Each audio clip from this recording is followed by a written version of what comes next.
Bismillahirrahmanirrahim. Assalamualaikum warahmatullahi wabarakatuh. Waalaikumsalam warahmatullahi. Innal hamdalillah nahmaduhu wa nasta'inuhu wa nastaghfiruh wa na'udzu billahi min shururi anfusina wa min sayyiati a'malina may yahdihillahu fala mudilla lahu wa may yudlil fala hadiya lahu.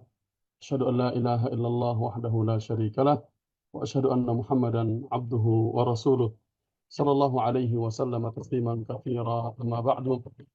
Alhamdulillah, segala puji hanya milik Allah Subhanahu wa taala atas segala limpahan nikmat dan karunia yang Allah Subhanahu wa taala berikan kepada kita sore hari ini.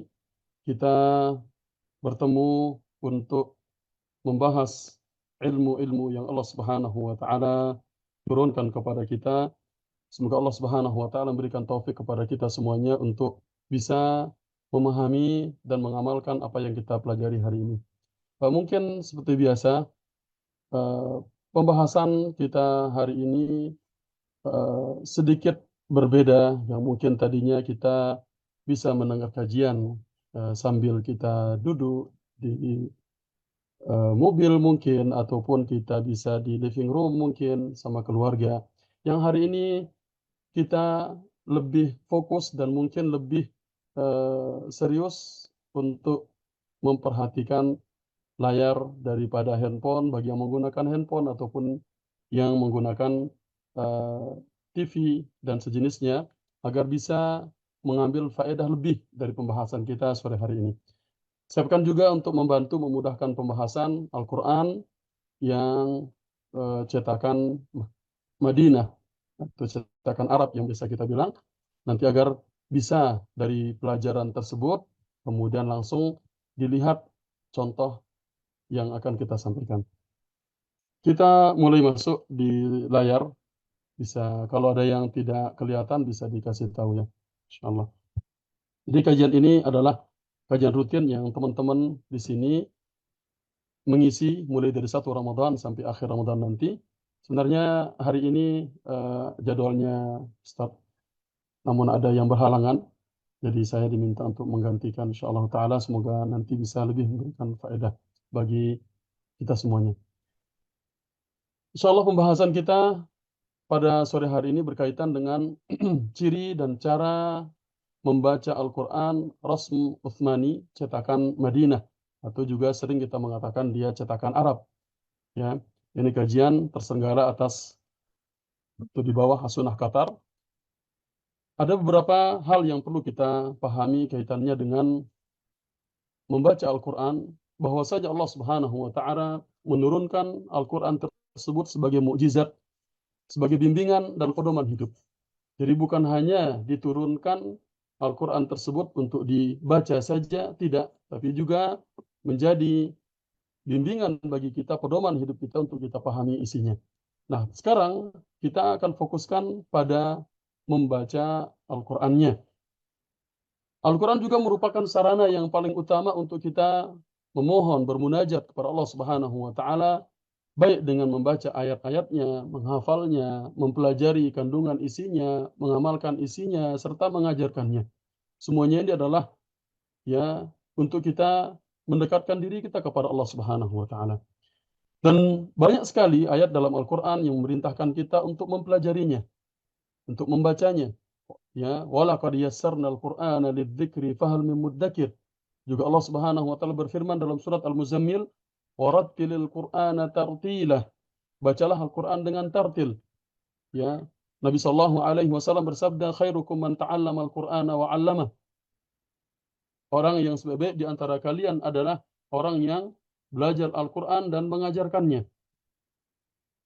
Kemudian membaca Al-Quran merupakan salah satu ibadah yang paling mulia, di mana satu hurufnya diberikan 10 kebaikan.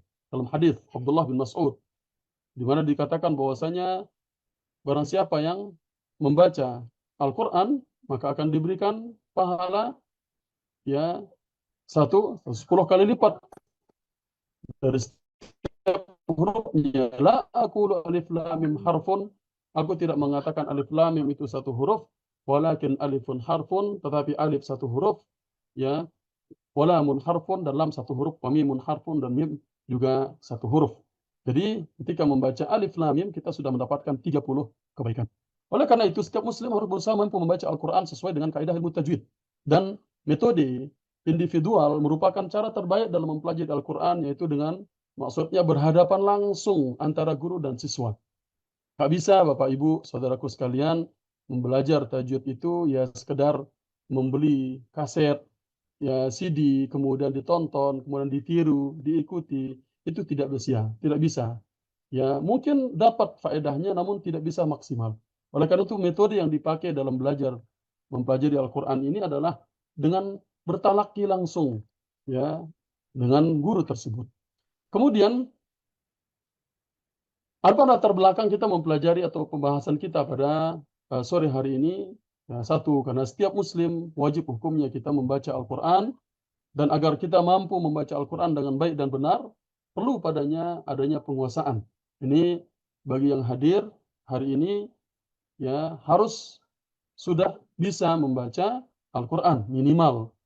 Ya, dia paham huruf-hurufnya, harakatnya, kalimatnya, ayatnya, tanda wakafnya. Inilah yang kita diperintahkan padanya untuk membaca Al-Quran tersebut. Kemudian yang ada beberapa hambatan kita dalam membaca Al-Quran.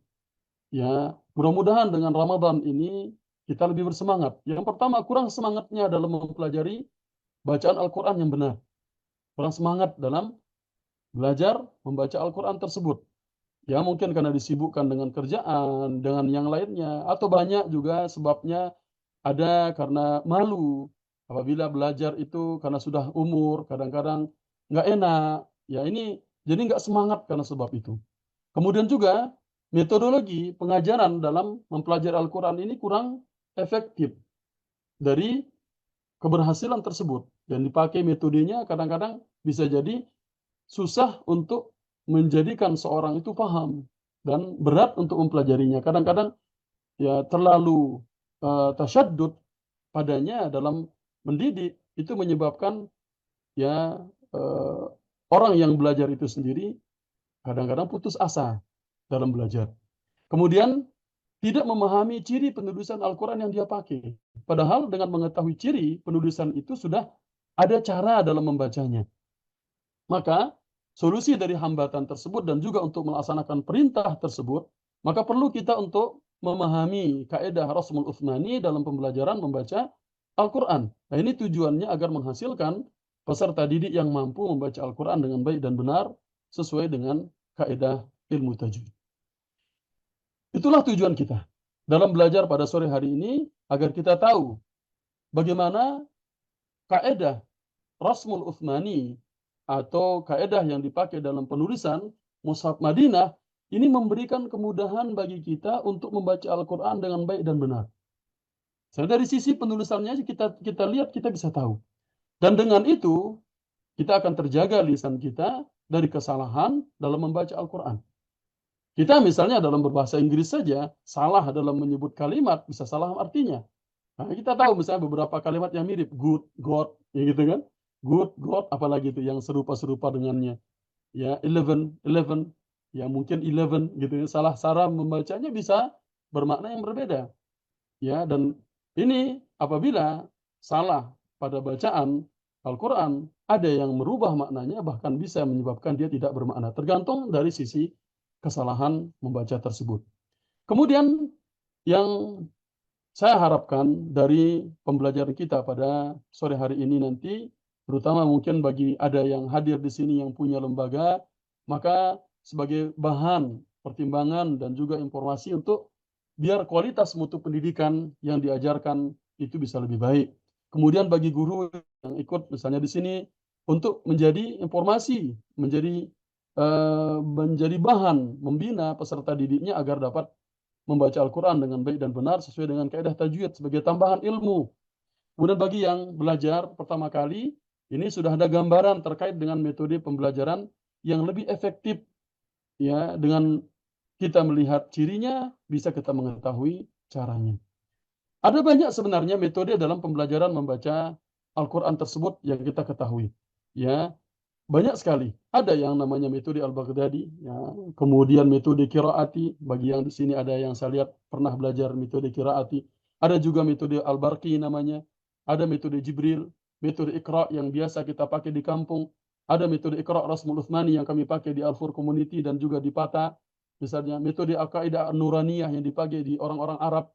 Ya di sini misalnya di Al-Khur, di mana di Auqaf menggunakan metode Al-Qaeda An-Nuraniyah.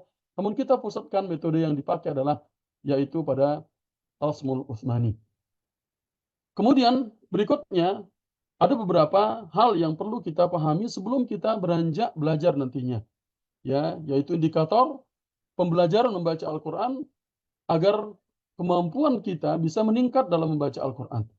Yang makhraj hurufnya kita harus pelajari dengan betul, sifat-sifat hurufnya kita juga mengerti, tarkib susunan hurufnya tersebut juga, kemudian penguasaan hukum-hukum tajwidnya, serta masalah memahami wakaf dan ibtidah. Ya, berikut ini saya jelaskan masing-masing di antaranya. Misalnya pada makhraj huruf, ya, tentang posisi tempat keluarnya huruf, ini poin yang pertama tidak akan kita bahas mendetail di sini. Karena ini membutuhkan waktu yang banyak dan ini perlunya Bapak Ibu saudara sekalian untuk memilih guru yang bisa mengajari makhraj huruf yang benar. Ya, di mana makhrajul halq misalnya, di mana al-lisan misalnya, ya, seterusnya. Yaitu dengan mengetahui makhraj, posisi tempat keluar setiap huruf hijaiyah, mulai dari alif sampai ya dengan benar. Juga mengetahui kelompok huruf yang memiliki kesamaan tempat atau berdekatan tempatnya. Karena di situ ada kelompok huruf. Yang nanti dengan mengetahui kelompok huruf ini bukan hanya tahu tentang di mana makhrajnya. Jadi sekali lagi belajar talaki kepada ustadz atau ustadzah bagi ibu-ibu yang mumpuni di bidangnya. Nanti akan dikasih tahu ya tentang makhraj huruf itu ada 17 misalnya. Ada yang mengatakan dia setiap huruf memiliki makhraj masing-masing. Nah, dengan mengetahui kelompoknya itu akan memudahkan memahami hukum nanti idgham mutamathilain, mutaqaribain, mutajanisain akan dipahami dengan mudah dengan mengetahui kelompok-kelompoknya tersebut. Ya. Kemudian berikut yang kedua tadi sifatul huruf juga tidak kita detail pembahasannya di sini. Karena memahami sifat huruf tersebut, kita tahu karakter huruf yang kita baca ini dia memiliki perbedaan antara satu dengan yang lainnya. Jadi huruf A, misalnya huruf Ba, berbeda karakternya dengan huruf Jim, misalnya. Beda tempatnya. Punya sifat yang berbeda-beda satu dengan yang lain. Kita saja manusia memiliki karakter sifat yang berbeda-beda satu dengan yang lain.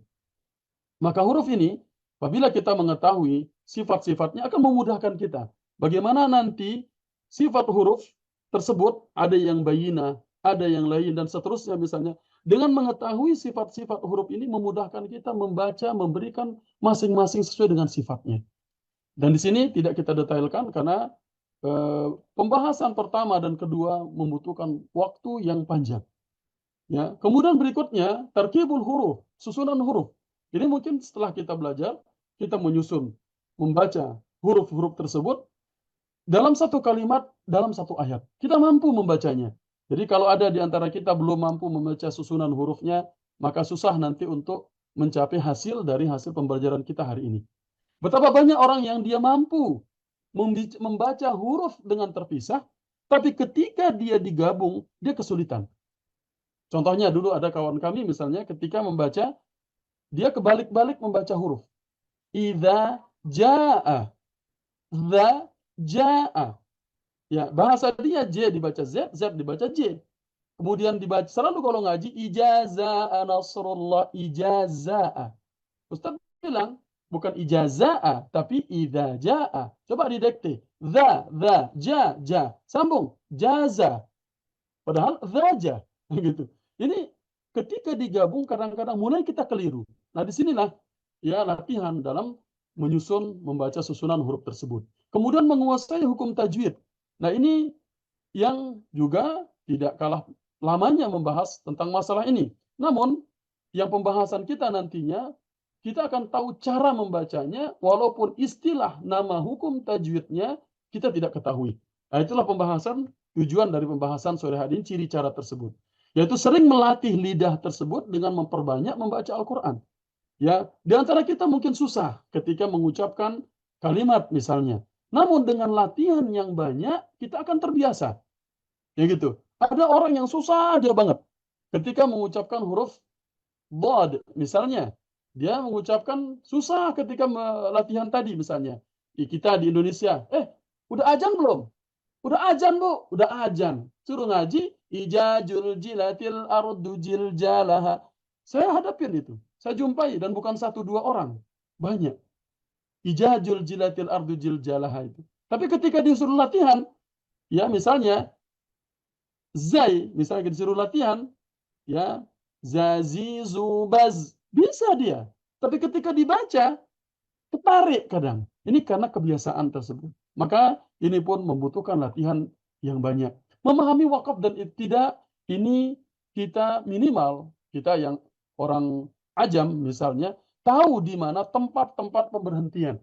Yang sebenarnya ini tidak bisa dipahami kecuali dengan mengetahui bahasa Arab itu sendiri. Wakaf, tempat berhenti di mana? Kalimat tersebut. Ya, ibtida, kapan kita memulai membaca Al-Qur'annya? Di mana kita melanjutkannya? Apakah perlu kita ulang ketika kita berhenti? Ataukah kita lanjut dari setelah wakaf itu? Ini perlu kita untuk mengetahui wakaf dan ibtida. Dan semuanya ini adalah yang kita banyak hal yang kita perlu pelajari, namun kita nanti akan fokuskan pada beberapa poin saja di kajian kita sore hari ini. Jadi jangan dianggap pembahasan ini mencakup seluruh pembahasan dari ilmu Al-Quran. Tidak. Yang sebenarnya dia itu sangat luas dan kita hanya mengambil beberapa saja. Dan mungkin kalau bahasa saya hari ini adalah akselerasi, ya, atau mempercepat kemampuan kita. Tapi dengan catatan latihan. Ya, ini bagi yang hadirin yang membawa Al-Quran. Al-Quran Madinah yang akan kita bahas hari ini adalah bentuknya seperti ini. Ya, bisa dilihat di PDF juga ada. Ya, ini bentuk Al-Quran Madinah yang akan kita pakai. Quran Qatar juga bisa. Namun seperti ini. Kalau Al-Quran Indonesia kayak gini bentuknya, ya bukan kaidah ini yang akan kita bahas. Ya, karena kita sekali lagi hari ini akselerasi atau mempercepat, memudahkan. Dan bukan juga bentuk yang kayak gini. Walaupun dia mirip kayak Quran Madinah, tapi pada hakikatnya kaidah yang dia pakai itu kaidah Indonesia. Jadi nomor 1 dan 2 mirip, tapi tidak sama kaidah penulisannya. Jadi nomor 2 dan 3 itu sama-sama Quran Indonesia, dan yang nomor 1 Quran Madinah yang kita pakai. Begitu juga dalam belajar Iqra, bagi ibu-ibu yang beli Iqra 15.000, 10.000, gitu ya. Iqra klasik yang kita bisa pakai, ya, dengan Iqra Rasmul Utsmani itu berbeda. Ya, hasilnya pun berbeda. Metodenya pun berbeda. Nah, ini kalau bahas ini Iqra juga panjang nanti. Saya buat dalam tesis saya, itu tentang masalah metode pembelajaran, ya, Iqra. Itu panjang pembahasannya, namun bisa dilihat di sini perbedaan ini memudahkan orang yang nantinya langsung terjun membaca Al-Quran. Dan metode ini kami sudah pakai sekian tahun, bahkan di sini ada guru kita juga yang di Al-Khur menggunakan metode Rasmul Utsmani. Kemudian berikutnya, apa pentingnya kita mengetahui ciri dan cara dalam membaca Al-Quran? Karena sekali lagi ini adalah akselerasi kita untuk mempelajari Al-Quran itu sendiri di bulan Ramadan. Contohnya, Bapak Ibu yang dimuliakan Allah Subhanahu wa taala, Bapak ngelihat ada garis-garis di jalan, garis putus-putus. Nggak ada yang ngasih tahu kita kok, garis putus-putus itu apa. Gitu ya. Dengan kita ngelihat garis putus-putus, oh ini artinya boleh nyalip. Boleh take over bahasanya itu. Menyalip mobil sebelahnya. Oh garisnya itu lurus, oh berarti jangan nyalip di sini. Gitu ya. Nah, itu jadi dengan ngelihat ada zebra, oh berarti di sini ada garis zebra, oh berarti di sini ada orang lalu lalang. Misalnya. Jadi dengan melihat tanda-tanda seperti ini kita tahu, oh maksudnya begini. Nggak ada tulisan di situ, tapi ngelihatnya aja udah tahu kita. Seakan-akan tanda itu ngasih tahu. Ketika melihat di pinggir jalan ada tulisan 100 km, kita tahu, oh kecepatan yang diberikan di sini sekian. Ketika melihat tulisan pergi ke Lulu ada tulisan P, nggak dibilang kita apapun tulisan itu. Cuma dengan kita melihat, oh di sini parkir. Ya, begitu juga ketika kita melihat ada lampu merah, lampu hijau, lampu kuning misalnya. Nggak ada ngasih tahu kita artinya apa. Tapi di situ kita udah tahu. Maksud dari lampu merah itu artinya apa? Kuning itu apa? Hijau itu apa? Ya. Jadi di situ juga pada tajwid ada namanya wakaf. Yang dimana mim itu lampu merah, qaf lam itu better stop, misalnya lebih baik berhenti. Ya, short lam lawannya lebih baik continue, lebih baik lanjut misalnya, dan seterusnya. Yang dengan melihat tanda ini, nggak usah kita dengan melihat tanda ini langsung kita tahu, oh ternyata ada qaf lam nih, berarti better stop saya di sini. Tapi you can continue, bisa lanjut. Nah, kayak seperti itu. Jadi dengan mengetahui melihat tanda tersebut dengan itu memudahkan kita untuk ya membaca dan juga membaca Al-Qur'an tersebut dengan baik dan benar. Berikutnya, ciri dan cara membaca Al-Qur'an, ini kita mulai akan masuk pada poin intinya pelan-pelan. Ini Bapak Ibu sekalian, bahwasanya zaman dahulu ketika ditulis Al-Qur'an, saya punya koleksi tulisan Al-Qur'an yang dari cetakan dari perpustakaan Malik Fahad. Saya download dari dulu sekali. Ini yang tahun 484 Hijriah. Ini bisa dilihat bentuk tulisan dulu ya berbeda, apalagi dibandingkan dengan sekarang. Pada abad yang ke-8 itu sudah mulai rapi penulisannya ya, dan kita melihat mulai ada perkembangan-perkembangan yang dulunya ada beberapa tahapan dalam rasem penulisan Al-Quran. Ini bisa dilihat kalau Bapak Ibu semua punya terjemahan Al-Quran di yang tebal itu yang dikasih sama Saudi, atau terjemahan Al-Quran yang Saudi punya itu, yang tebal, tipis-tipis kertasnya, itu pada halaman 111 bisa dibuka. Ya, ini saya ambil dari situ, bisa dilihat pada zaman dahulu penulisan Al-Quran ya itu hanya tulisannya saja, enggak ada titik yang membedakan antara mana ba, mana ta, mana tha, dan juga tidak ada barisnya. Enggak ada harakatnya. Kemudian mulailah ya titik berwarna pada Abdul Aswad Ad-Du'ali memberikan titik berwarna untuk membedakan mana baris atas A, mana baris bawah I misalnya. Mulai dibuat di situ. Kemudian pada masa berikutnya dibuat tanda hitam atau sesuai dengan tulisan asli dari huruf tersebut dikasih titik. Titik membedakan huruf. Mana ba, mana ta, mana tha, mana jim, mana kha. Seperti itu. Dibuatin titik. Titik berwarna masih dipakai.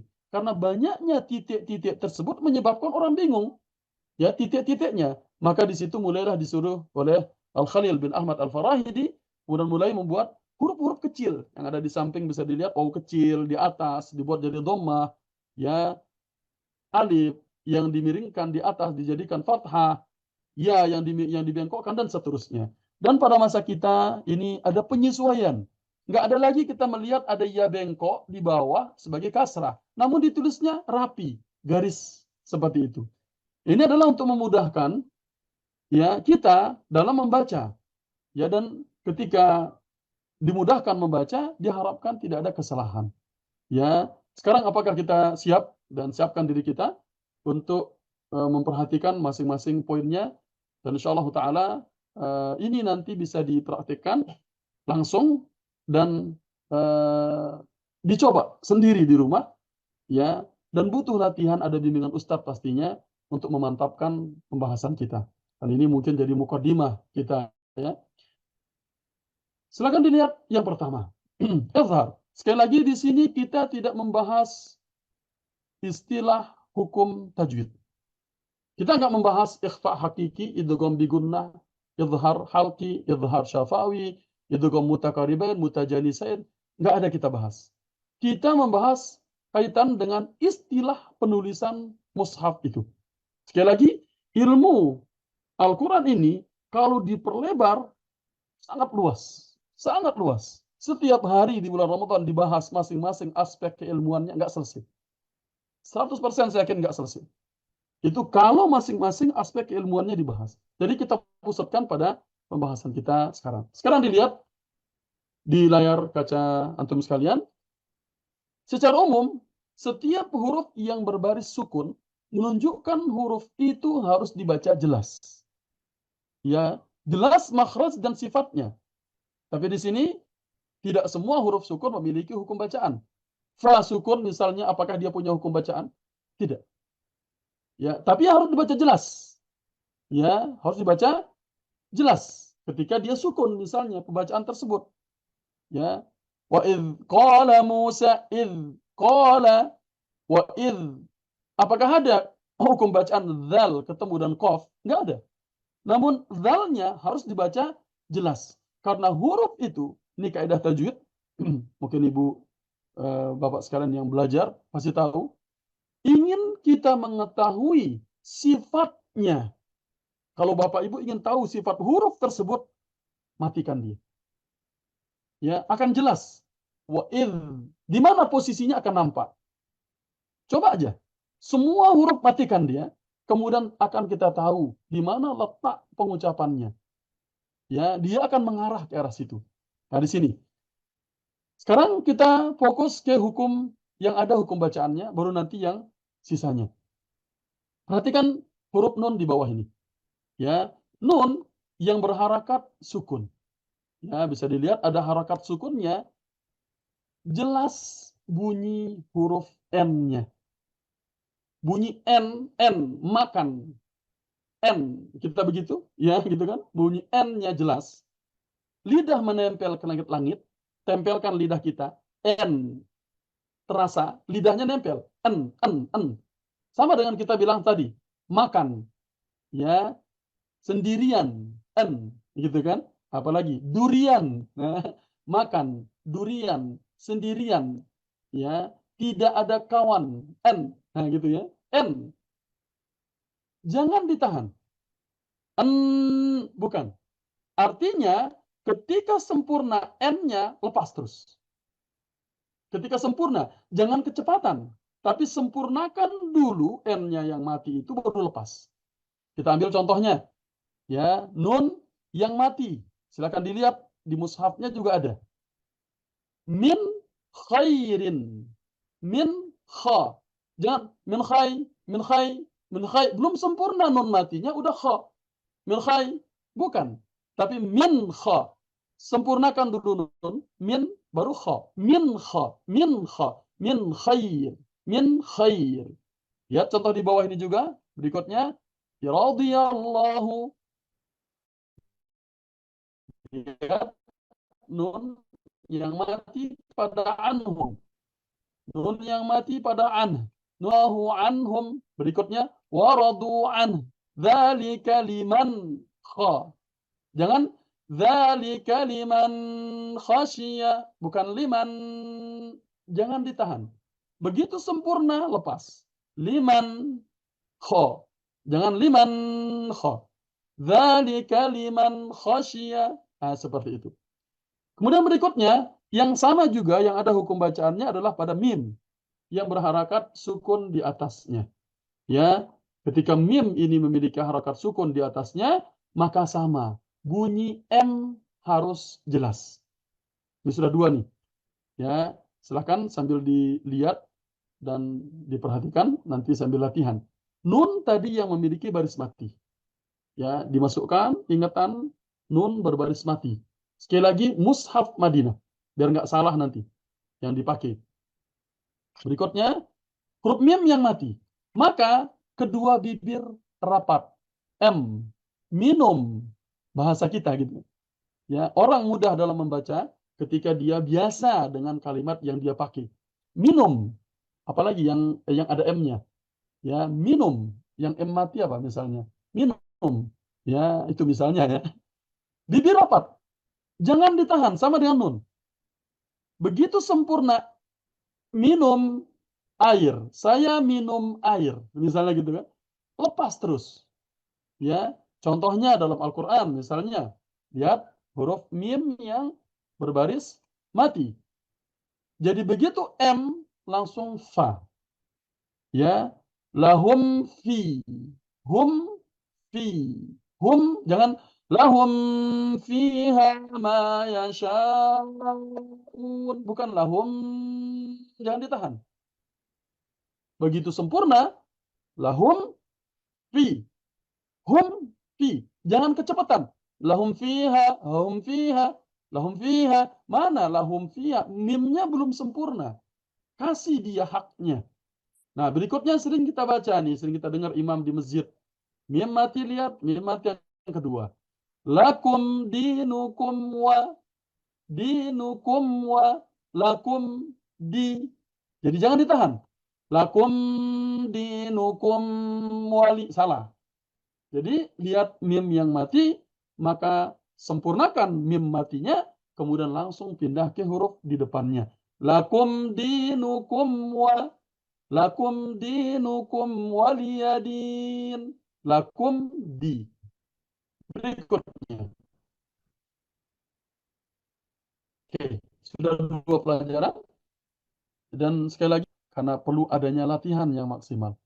Ya, nggak akan bisa kita keluar di sini ya dengan pemahaman yang sempurna kalau kita tidak ada latihan. Jadi 2, nun mati dan mim mati. Sekarang diperhatikan bentuk tanwin. Tanwin yang bentuknya bolak-balik, yang dhammahnya kayak begini. Fathahatainnya sejajar di atas, sejajar di bawah. Sama dengan nun sukun tadi. Bunyi M-nya jelas, lidah menempel di langit-langit, dan jangan ditahan. Sama dengan nun sukun. Ya, kalau dalam hukum tajwid istilahnya dikatakan tadi apa? Izhar halki. Namun kita tidak membahas istilah itu. Intinya sekarang cirinya kita tahu, caranya kita tahu, gitu. Ya, contohnya sekarang bisa dilihat pada yang tanwin yang bolak-balik. Bisa dilihat nanti ada perbedaannya pada yang kedua. Dilihat pada yang pertama. Harisun alaikum. Jangan harisun alaikum. Jangan cepat. Tapi sempurnakan dulu. Harisun alaikum. Haliman. An. Begitu an, langsung gha. Haliman ghafura. Walikulli qawmin had. Qawmin had. Jangan qawmin had. Atau terlalu tahan. Qawmin had. Enggak. Sempurnakan. Qawmin had. Seperti itu. Contoh di bawahnya juga. Ya. Tsumma latus'alunna yawma idzin yawma idzin anin. Sempurnakan n, baru kemudian pindah ke huruf ainnya. Nah, ini pada tanwin. Berikutnya, contoh yang tidak ada hukum bacaan padanya dan juga yang ada hukum bacaan padanya. Ya, kalau dia ada hukum bacaannya, maka kembalikan ke sifatnya. Intinya dia sifatnya jelas. Contohnya awa'adta. Qad. Berarti qalqalah kan? Qad. Jelas dalnya. Qad sami'allah. Nadijat ju. Wa idh sarafna. Nah, ini huruf-huruf yang mati dia akan jelas. Menampakkan jelas sifat huruf yang sukun itu. Ya, huruf yang sukun itu jelas sifat-sifatnya. Oke, berikutnya kita akan masuk di pelajaran yang kedua atau juga kita mengatakan yang ketiga, yang keempat ini mungkin masuknya ya. Tadi nun sukun, mim sukun dan tanwin. Ya, hari ini mungkin banyak namun perlu latihan yang maksimal. Ya, yang punya pulpen silakan dicatat. Ya, yang punya buku silakan. Yang punya Quran langsung bisa dilihat juga. Sekarang kita pindah ke idgham kamil. Yang berikutnya, yang dimana dia melebur secara sempurna. Apa yang melebur itu? Zat. Ada zat, ada sifat. Gula itu zat. Manis itu sifat gula.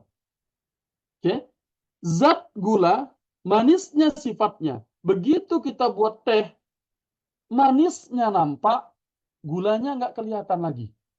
Itulah namanya zatnya hilang. Ya, kalau yang ini beserta sifat-sifatnya nggak ada lagi. Ya, beserta semua sifat-sifatnya nggak ada lagi. Ya, jadi sudah berubah.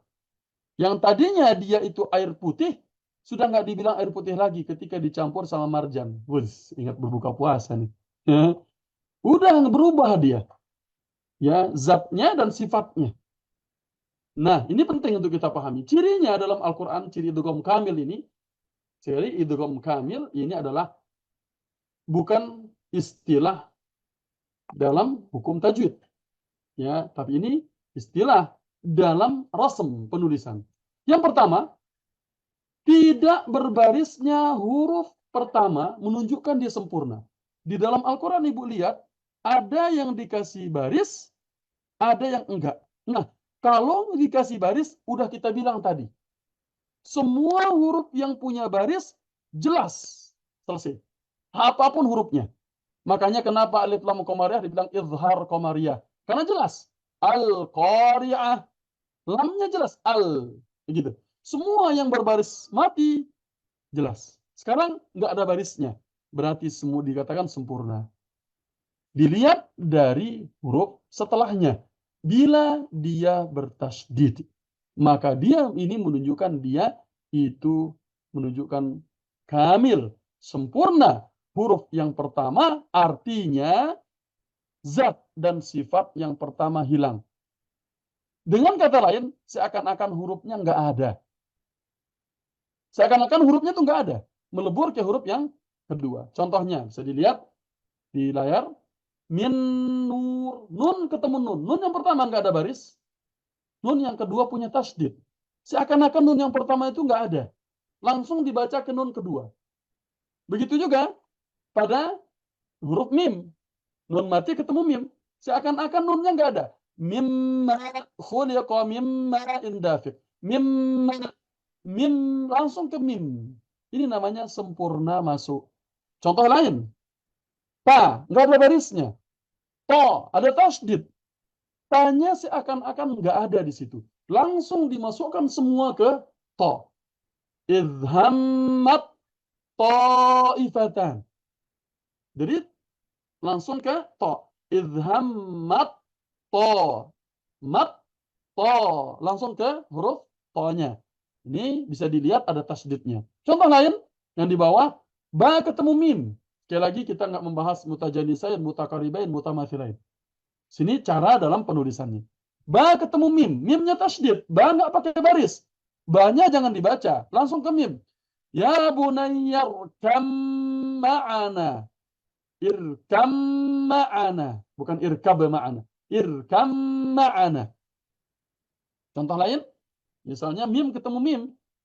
Faminhum man amana. Wa minhum man sadda'an. Contoh lain, Qur Rabbi. Bukan kul Rabbi, tapi langsung Qur Rabbi. Langsung ke ra. Contoh lain, dha yang bertasydid. Dzal enggak. Idzalamu. Langsung ke dha, bukan idza, bukan. Idzalamu. Langsung ke huruf dha yang bertasydid. Itulah namanya idgham kamil. Jadi semua masuk padanya, mau dia idgham bi gunnah, mau dia di situ idgham mutamathilain, idgham mimi, ya masuk padanya kamil. Dilihat dari ciri-cirinya. Kalau yang pertama enggak pakai baris, enggak ada tandanya apapun, lihat yang keduanya ada tasydid. Berarti yang enggak pakai baris enggak dibaca. Langsung baca yang pakai tasydid. Jelas insya Allah ya. Mudah-mudahan bisa dipahami. Karena masih banyak hukum yang akan kita ambil, namun pada sore hari ini sampai batasnya mana aja. Sini saya buat sampai 70 slide kalau nggak salah. Ya, jadi mana sampai mana batasnya aja. Sesuai dengan waktu insya Allah ta'ala. Berikutnya, perhatikan bentuk penulisan tanwin berikut di bawahnya yang tidak sejajar. Sama dengan yang tadi. Ya, namun tanwin yang di sini berbeda. Kalau yang tadi bolak-balik dia. Ya, tanwin sebelumnya tuh bolak-balik dan dua tanwin fathah dan kasrahnya sejajar. Kalau ini dia miring-miring. Ada perbedaan. Nanti dibedakan aja. Dilihat dan lihat setelahnya ada tasydid.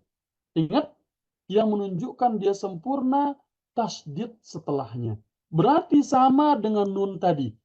Dia melebur ke huruf yang bertasydid. Contohnya, ya bisa dilihat pada tanda di depan. Ya, raufur, fur langsung ke ra. Mubsiratal langsung ke lam. Mubsiratalli. Ya, yauma idzinna. Bukan mubsiratan li. Intinya lihat ada tasydid dan tanwinnya itu miring-miring seperti itu. Ya, ini perlu dihafal dan dilihat tasydidnya di huruf di depannya berarti yang pertama itu nggak dibaca.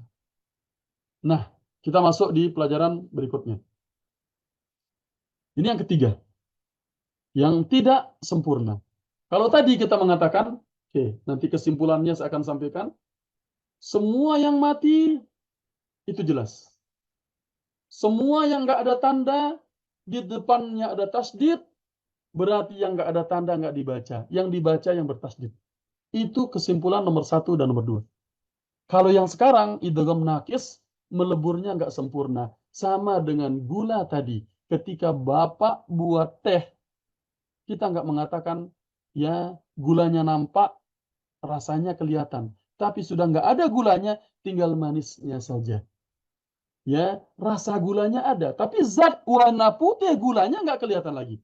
Itulah yang dimasukkan tidak sempurna. Yaitu zat huruf yang dimasukkan itu hilang, tetapi sifatnya masih tertinggal.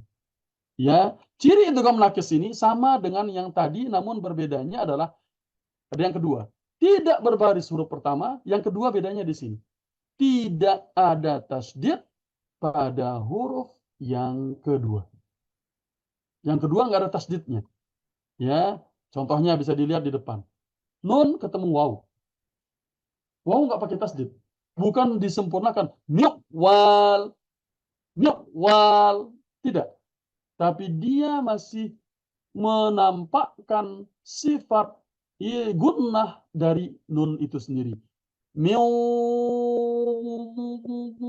Dari nun itu masih nampak. Bukan miu. Wal. Bukan. Ya. Bukan miu. Wal. Ya.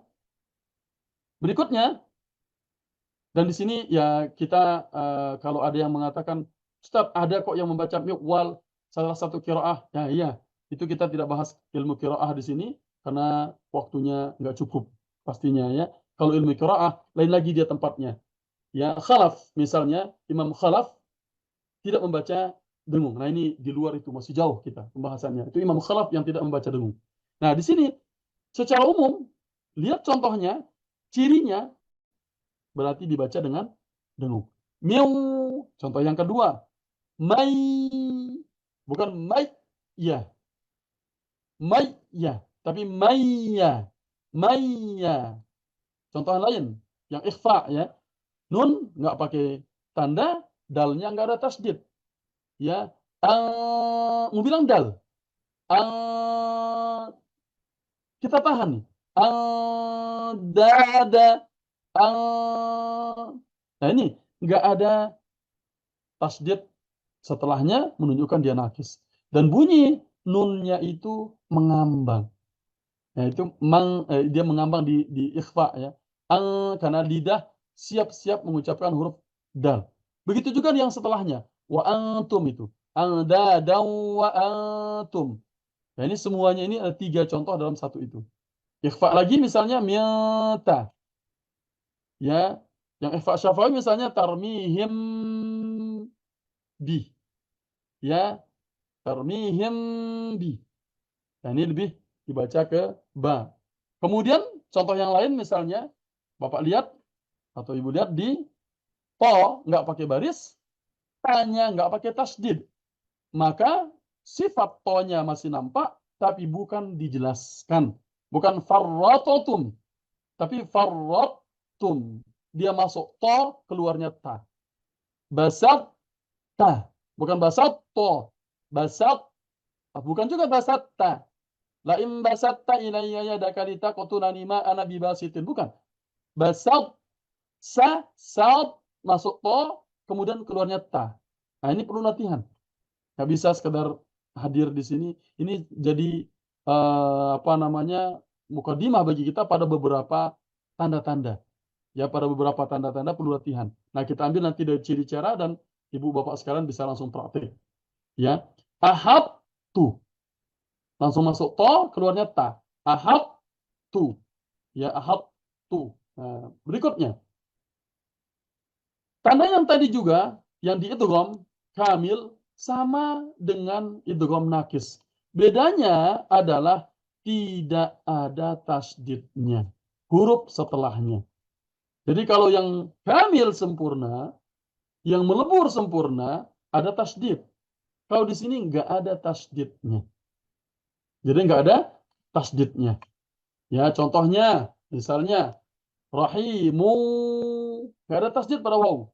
Anharan wa subula fi jannatin wa uyun. Misalnya shihabun thaqib sira'an dhalik syai'in qa. Misalnya ini nggak ada tasdid pada huruf qaf. Ini namanya idgham naqis. Yang dimana zat daripada huruf itu hilang, namun sifatnya masih tertinggal. Oke, sekarang dilihat berikutnya. Ya, nanti diingat-ingat dan diputar balik videonya untuk belajar kembali. Insya Allah ada di YouTube ataupun di Facebook ya nanti ya, biasa di Facebook banyak. Berikutnya, iqlab. Membalik suara nun menjadi mim atau suara n menjadi m. Ya, membalik suara n menjadi m. Cirinya nun sukun tidak ada harakatnya. Namun di atasnya ada mim kecil yang ekornya ke bawah. Ya, dia mimnya di atas nun itu ekornya ke bawah. Karena jangan salah, Ustaz, kok ini iqlab? Nggak ada ba setelahnya. Tapi ekornya kemana? Ke pinggir. Oh, berarti itu tanda wakaf. Ya, wakaf lazim. Kalau mim yang dia ditulis miring ekornya ke samping, oh berarti wakaf lazim. Oh, you must stop. Tapi kalau dia ekornya ke bawah di atas nun setelahnya huruf ba, maka dia iqlab. Ya, berarti kan bentuk penulisan nun sukun dan tanwin berikut. Ya, ini nunnya ada mim ekor ke bawah. Salah satu tanwin dhammah, salah satunya diganti dengan mim. Yang fathah diganti dengan mim. Yang kasrah diganti dengan mim. Setelahnya itu huruf ba. Nggak ada tasdidnya. Ya, contohnya langsung dibaca ke itbaqus syafatain. Ya, tempelkan bibir. Ambihum. Ambi. Ya, Ustaz kan boleh dibaca dengan ya direnggangkan, bisa. Namun yang saya sendiri dapat dari guru saya di Mesir misalnya, yang talaki langsung tempelkan bibir. Ambihum. Ambihum. Ini yang kita talaki pada Ustaz mempelajarinya. Bisa Ustaz dengan cara gimana? Ya membaca dengan tidak rapat bisa juga. Namun sekarang yang Bapak Ibu, saudara sekalian yang dipelajari, yang dipraktekkan adalah ketika ada mim ekor ke bawah di atas nun, tandanya dibaca mim, gitu aja. Nunnya nggak dibaca. Contoh yang lain, wa mim ba'du, langsung ke mim, mim ba'du. Nah, contohnya bisa dilihat di bawah pada dua tanwinnya. Ya, alimum bi. Alimum bidzatis sudur. Jadi begitu mum tahan karena mim mati kan? Sempurnakan dulu. Alimum bidzatis sudur jazaa'an bima kanu kiramim bararah. Ada mim kecil itu. Ada mim kecil di bawah. Nah, itu berarti dia dibaca M bukan dibaca M. Oke, berikutnya. Mudah-mudahan bisa kita sampai poin ke-6 atau ke-7 nih. Huruf-huruf kecil yang ada di dalam mushaf tetap dibaca ya bila dia berharakat. Ya, pada huruf mad alif waw ya tetap dipanjangkan karena dia termasuk dalam mad tabi'i atau mad silah. Ini hukum bacaan yang saya tulis. Ya, dilihat nanti contohnya. Ya, ada alif di depan dha. Ada berdiri di depan ta. Ada waw kecil di depan waw. Dzalikal kitabu. Gitu. Tetap dibaca panjang dua harokat. Itu dua ketukan. Dawud wa Sulaiman. Dawud. Wuda. Contoh yang lain ini banyak di bawah yaitu ya yalwuna alsinatahum. Yuhyi wa yumit. Rabbahu kana bihi basira. Inna rabbahu kana bihi basira. Rabbahu dua ketukan. Kana bihi ya. Huruf-huruf kecil ini tetap dibaca. Apalagi yang di bawah ya beberapa kali saya ditanya. Ini apa ini Ustaz? Kok ada barisnya? Oh ini ya. Inna waliyyi waliyya, waliyya, ilafihim, wa kadzalika nunji. Sama hukumnya, nunnya nggak pakai baris, tapi ditulisnya di tengah. Wa kadzalika nunjil mu'minin, nunji. Nah begitu, huruf-huruf kecil itu. Ya, ada huruf kecil sebagai pengganti huruf asli, yang dimana ya dia juga dibaca. Ya, yang dibaca hanya yang memiliki harokat. Ya, contohnya bisa dilihat ar-riba. Ya, bukan dibaca ribawa. Makanya kalau orang belajar kaedah penulisan Al-Qur'an Indonesia kemudian membaca Al-Qur'an cetakan Arab atau Madinah, dia akan keliru. Karena di Indonesia huruf yang berdiri di atasnya itu maka dia dibaca panjang. Nah ini makanya kaedahnya itu perlu untuk dipahami. Sekali lagi tadi qiraat rasm Utsmani cetakan Madinah. Ya. Jadi ini di Indonesia tidak ada cirinya. Lanjut ar-riba. Jadi wawunya itu tidak ada harokatnya, berarti dia menjadi tanda panjang huruf sebelumnya. As-salata. Ya bukan as-salawata. Ini sering sekali saya jumpai anak-anak salah, keliru. Wa aqimus salawata wa atuz zakawata. Bukan. Ya, salata. Ustaz, tapi kan di Quran yang satu lagi ada dibaca itu. Nah, itulah kaedah yang dipakai berbeda. Ya, wa idhistasqa. Nah, seperti itu. Ada barisnya. Nah, di sini ada sedikit tambahan karena kita bahas tadi ada ciri-ciri berdiri. Di sini juga kita bahas ciri-ciri berdirinya huruf ya dalikal kitabu Daud yuhyi wa yumit. Kemudian di sini zakat, riba. Sekarang ada tambahan sedikit pada tanda mat, rumusnya. Sering kita jumpai itu ada bendera. Yang sebenarnya dia ini singkatan. Nah ini di awal tadinya saya mau bahas tapi waktunya nggak cukup. Masing-masing yang ditulis oleh Al-Khalil Ahmad Al-Farahidi itu bagaimana beliau ya rahimahullahu taala membuat tanda-tanda itu untuk memudahkan. Kepala yang untuk sukun, kepala sin untuk tasdid misalnya. Yang di sini sebenarnya di asalnya itu tertulis mad. Dan saya cek ada Quran-Quran kuno misalnya.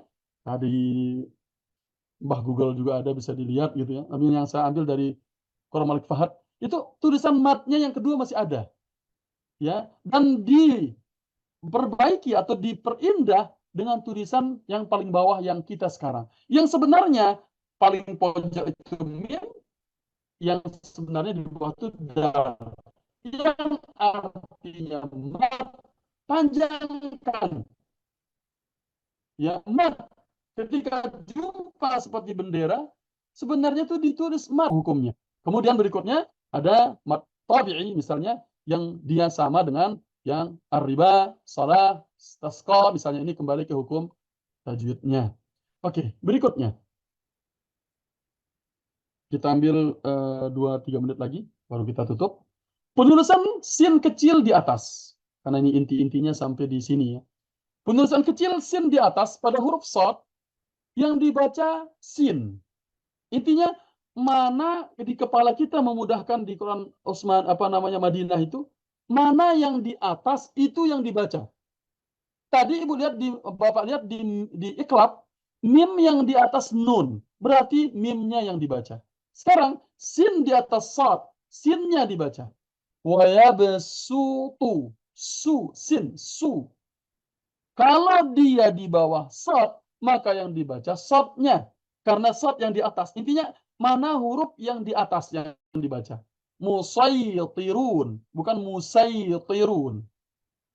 Ya, jadi lihat huruf yang di atas. Nah, ini untuk memudahkan. Ya, berikutnya, beberapa hukum bacaan dalam qiraah hafaz. Ini saya rasa nggak cukup waktunya kita untuk membahas pada sore hari ini. Namun, saya akan ambil sekilas dan selebihnya ditalaki dengan Afwan Ustaz, minta tolong dikoreksi lagi sudah di tulisannya itu Ustaz. Yang mana? Yang sin sama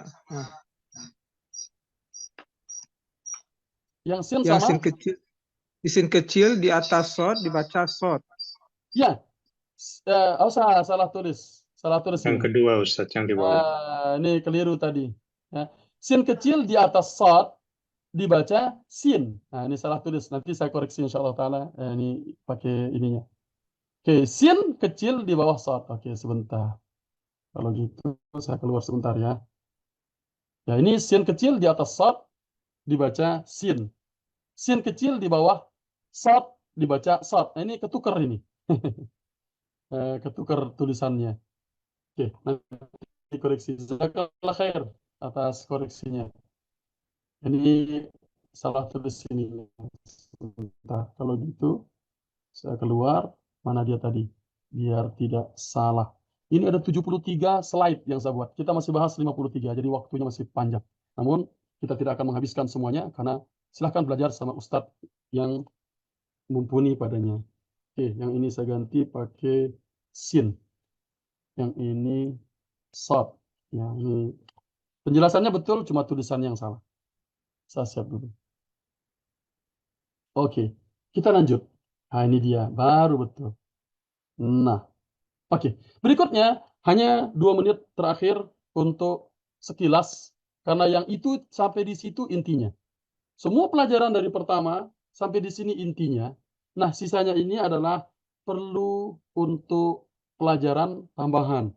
Misalnya, hukum dalam qiraah hafaz. Ini qiraah hafaz. Jadi jangan sampai disamakan, karena di dalam Al-Quran ada berapa? Ada 10 qiraah dengan 20 riwayat bacaan. Ya, nanti saya tekankan qiraah hafaz yang kita baca orang Indonesia. Pertama, imalah. Nanti silakan yang dibaca majriha. Saya nggak jelasin detail di sini. Ismam. Ya, ini dibaca ismam. Ya, dia ada beberapa cara bacanya di sini, namun saya ambil satu. Ya, karena bisa dibaca dengan ikhtilas juga namanya. Ibu-ibu bawa yang belajar pasti akan tahu. Kalau yang ismam kan ta'manna, gitu kan, ta'man dimonyongkan bibirnya. Atau bisa dengan ikhtilas. Ta'manuna. Ta'manuna. Dia bukan ta'manna, tapi ta'manunya kecil banget. Ta'manuna. Nah, itu nanti silakan. Ya, dicatat, nanti Ustaz, kami belajar tadi ada dibaca ta'manna ini dengan ada ikhtilas, ada ismam. Silahkan nanti talaki dengan Ustadz yang di dekat antum-antunna sekalian. Berikutnya ada tashil, jami.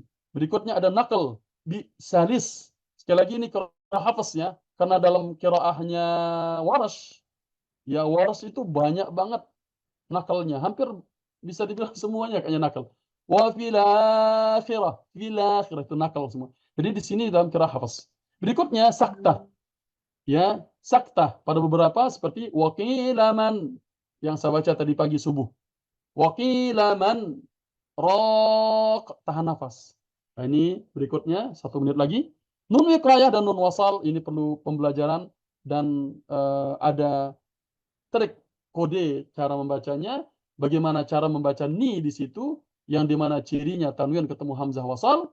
Contohnya di situ khairanil wasiyah. Cara membacanya, gimana kaedah merubahnya, itu ada di bawah. Itu perlu waktu kita. Khairan al-wasiyah dibaca khairanil wasiyah. Oke, nanti berikutnya adalah ada bulatan atau sifr.